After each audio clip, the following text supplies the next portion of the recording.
મારે હમણાં એક મિત્રનો મિત્ર છે, ફ્રેન્ડનો ફ્રેન્ડ, એ હમણાં અમે લોકો એક પ્રસંગમાં જમવામાં ભેગા થઈ ગયા. તારો એ એવો છે કારણ વગરનો ધંધે કોકને લગાડ્યા કરે, કોકને કારણ વગરની પથારી ફેરવે એમ.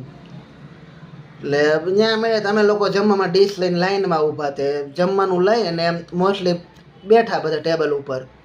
તો મને કે તમે કેમ કે સ્વીટ ન લીધું? મેં તો ભાઈ હું સ્વીટને અવોઇડ કરું છું, ઓછું ખાઉં છું એમ.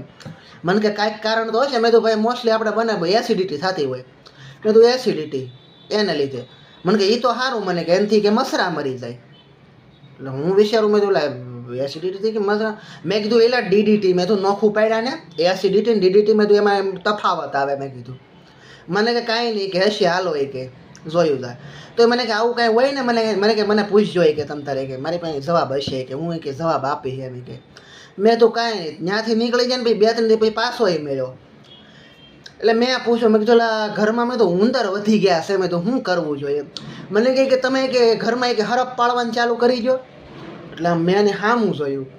મેં કીધું તો મેં તો હું મારા બસ સ્ટેન્ડે હોવા જાઉં? મને કે ના એ તો કે ઘરમાં, મેં તો હરફ ને હું બધા કે ઘરમાં કે અમારે હું મેં તો બસ સ્ટેન્ડે પછી હોવા જાઉં એમ. તો મેં તો આ સરપની ને આવી ભાઈ મેં તો વાતો કરશો સાપ ઘેરે રાખવા, બરોબર છે રાખે હાલો. ઉંદરનો તો વંશ કાઢી નાખે, નો ડાઉટ. તો અમારો કાઢી નાખે ને એમ મૂળિયામાંથી હાવ. એટલે હું અમારા બસ સ્ટેન્ડે એને કે હોવા જાઉં. એટલે આવી સલાહ દે એમ.